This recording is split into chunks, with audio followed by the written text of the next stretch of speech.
Débora Rodrigues Santos foi condenada na semana passada a 14 anos de prisão pelo Supremo Tribunal Federal. Ela é cabeleireira e tem 2 filhos, um de 6, o outro de 11 anos. Foi ela a moça que escreveu em batom "Perdeu o Mané", na estátua à Justiça de Alfredo Sesquiati. Ele era um dos grandes escultores modernistas e esse é o seu trabalho mais conhecido. Está ali fincada na frente do Supremo. A Débora fez parte dos ataques às sedes dos 3 poderes em 8 de janeiro de 2023. A condenação ainda não é definitiva, tá? O ministro Luiz Fux pediu vistas, então algo pode mudar. Mas por enquanto está nesse pé. Ela foi condenada porque cometeu, segundo a corte, 5 crimes distintos. Abolição violenta do Estado Democrático de Direito, que leva apenas de 4 a 8 anos. Tentativa de golpe de Estado, reclusão de 4 a 12 anos. Associação criminosa armada, que dependendo da circunstância vai de 1 a 4 anos. Como havia pessoas armadas durante a insurreição e ela evidentemente estava associada a essas pessoas, está aí o artigo do Código Penal. Ela cometeu também o crime de dano qualificado, que é depredar bem público ou de valor artístico, uma pena que inclui detenção de 6 meses a 3 anos, além de multa, de acordo com o dano. O STF calculou prejuízo entre 2 e 3 milhões de reais. Por fim, deterioração de patrimônio tombado de 1 a 3 anos mais multa. Dosimetria de pena daqueles mistérios do direito, sabe? Mas vamos lá.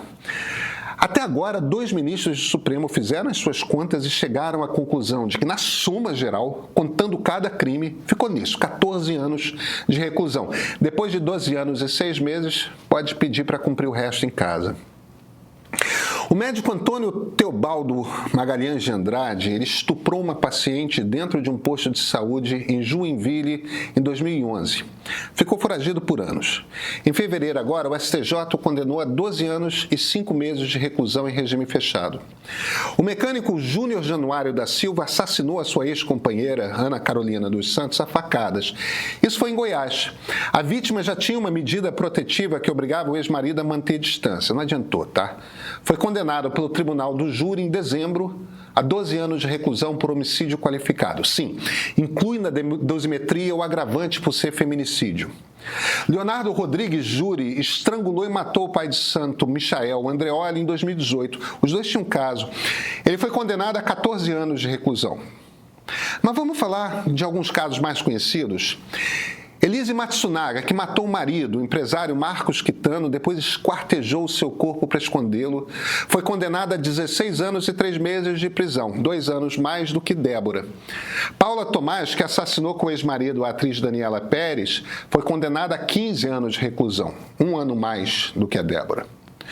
Nenhuma dessas penas é pequena, tá? Ficar uma década e meia na cadeia é uma barra pesadíssima, mas crimes como estupro e homicídio com brutalidade são mesmo crimes de alta gravidade.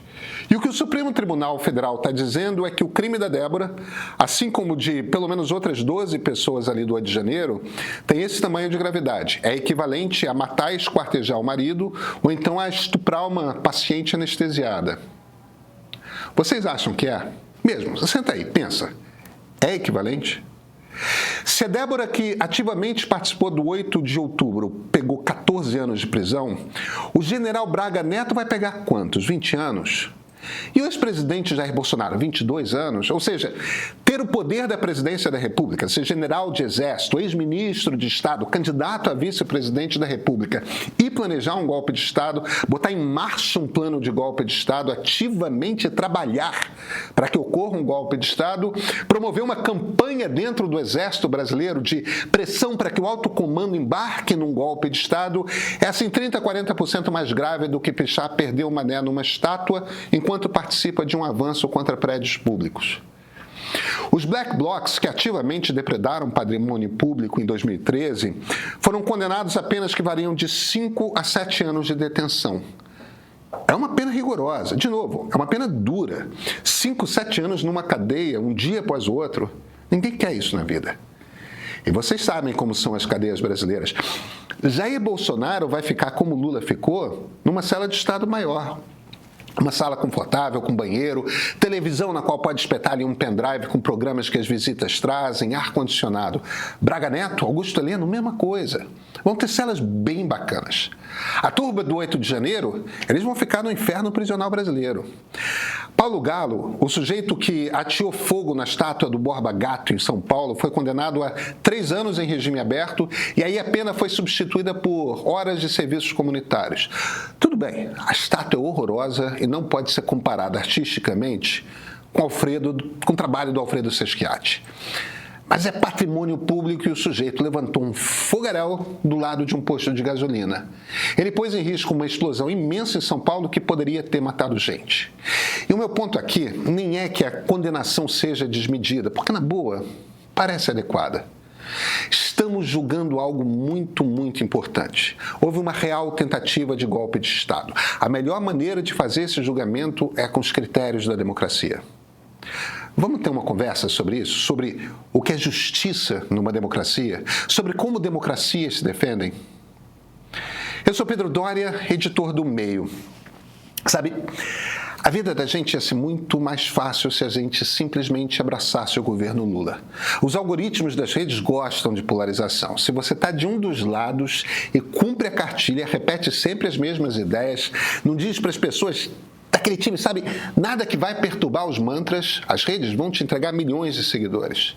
E ainda tem uma grana da Secom, né? Agora, se você é bolsonarista, mesmo estando fora do governo, se fica bradando contra o Supremo, pedindo anistia, também aí as redes entregam muito seguidor e uma boa grana. A gente não escolheu o caminho do meio porque é fácil, porque não é. A gente escolheu porque entre a ameaça à democracia representada pelo bolsonarismo e uma esquerda que nas redes se mostra intransigente, a gente acredita em pluralidade, a gente acredita em conversa. Se você acredita no caminho do meio, precisamos da sua assinatura. Vocês são os únicos com quem podemos contar. E esse é o ponto de partida.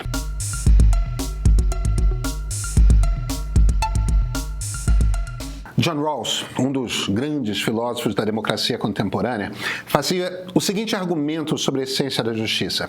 Uma sociedade justa precisa equilibrar liberdade, igualdade e equidade no tratamento dos cidadãos, inclusive dos transgressores. Ou seja, precisa tratar todo mundo com o mesmo critério. Quem depreda patrimônio público, quem se organiza com pessoas para cometer crimes, precisa ser tratado da mesma forma. O crime da Débora não é igual ao do Paulo Galo, mesmo dos Black Blocs, por uma razão evidente. O objetivo de quem avançou contra os palácios dos três poderes era derrubar a República. Então o que ela fez não foi só depredação, ela trabalhou por um golpe de Estado. Mas ela era também uma soldado raso desinformada, sem qualquer acesso ao comando da organização.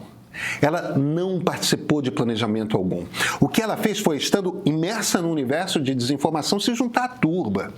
E não é possível que não seja um atenuante o fato de que nós sabemos, esse mundo bolsonarista de desinformação, ele traga as pessoas, engole elas. É um processo de lavagem cerebral. Quem conhece gente que vive no universo do bolsonarismo sabe que as pessoas se descolam da realidade. Muitos daqueles ali são pessoas com baixo nível de educação formal que só consomem conteúdo produzido naquele mundo e se convenceram, no meio daquela insanidade, que estavam lutando por algum tipo de causa santa. Fanatismo, irracionalidade, uma boa dose de delírio entram nessa conta. Esse é um problema real que nós temos dentro da sociedade. Ele não vai ser resolvido apenas com punição. Isso não quer dizer que quem comete crime tem de ser absolvido, mas quer dizer que precisamos separar com clareza os manipuladores dos manipulados. Um dos pontos importantes que o Rawls fazia é que justiça está acima do clamor público, ou seja, a opinião coletiva da sociedade, ou de um pedaço da sociedade, é irrelevante entre os critérios que um juiz deve usar. Por quê? Porque os direitos de cada pessoa numa democracia estão acima da turba. Quem cede à turba são os demagogos autoritários, não é a justiça. Quando o Rawls dizia que a justiça e vingança não podem ser confundidas, é por isso. O objetivo da pena num sistema de justiça democrático é retribuição justa e reeducação. Reeducação, principalmente. Não é aniquilar o oponente. Essa moça é uma cabeleireira do interior de São Paulo imersa num ambiente de desinformação que, sim, manipula as pessoas. É evidente que ela cometeu um crime, mas esse crime realmente é equivalente na sua gravidade ao de Elisa Matsunaga ou Paula Tomás?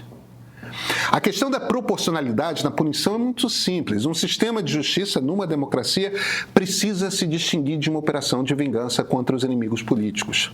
Se ele não parece justo, ele deixa de ser percebido como justiça. Penas excessivas fazem a justiça parecer um braço de um grupo político. A justiça precisa ser percebida como tratando a todos pelos mesmos critérios. Algumas dessas condenações do 8 de janeiro não parecem tratar brasileiros distintos com um critério de equidade. Vejam, crimes foram cometidos. O objetivo daquelas pessoas era derrubar o governo eleito. Débora não foi condenada apenas por escrever em batom numa estátua. Mas é importante que nós compreendamos também que a distância entre ela e Jair Bolsonaro é imensa. A distância entre ela e qualquer um dos generais golpistas é muito grande. Ela é um peão. Nós precisamos sim punir golpistas. Essa punição inclui sim todos os peões, mas com a distância necessária. Jair Bolsonaro e seus generais cometeram o crime mais grave que se pode cometer contra a República e devem ser punidos de acordo, com todo rigor. Eles são os manipuladores. Eles são os que controlavam o sistema de desinformação. Eles são os golpistas.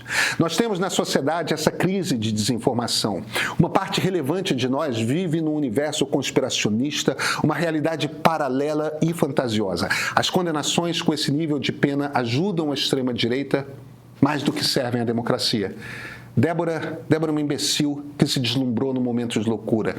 Ela precisa ser punida sim, mas ela não é uma esquartejadora. O crime que ela cometeu não é o mesmo que o assassinato mais grave, do que o pior estupro.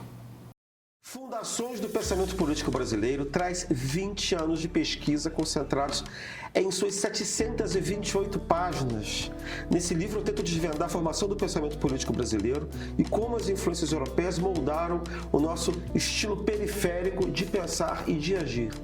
Mas você não precisa tirar um sabático para ler o meu livro. Você pode assistir às 6 aulas do meu curso de Política Brasileira, As Origens, onde eu explico todo o conteúdo do livro e converso com os alunos para tirar as dúvidas e aprofundar os temas abordados. Olha que delícia, você não precisa nem ler, você vai poder fazer meu curso e ficar aí depois arrotando, fingindo que leu. Delícia, né? Na próxima quarta, dia 26, a gente vai ter uma aula inaugural aberta e gratuita para quem quiser conhecer o conteúdo do curso Política Brasileira Origens. Faça sua inscrição aí para a gente poder assistir a aula, né? Que vai trazer uma promoção especial para os seus participantes. É só seguir o link na descrição desse programa. A gente se vê lá.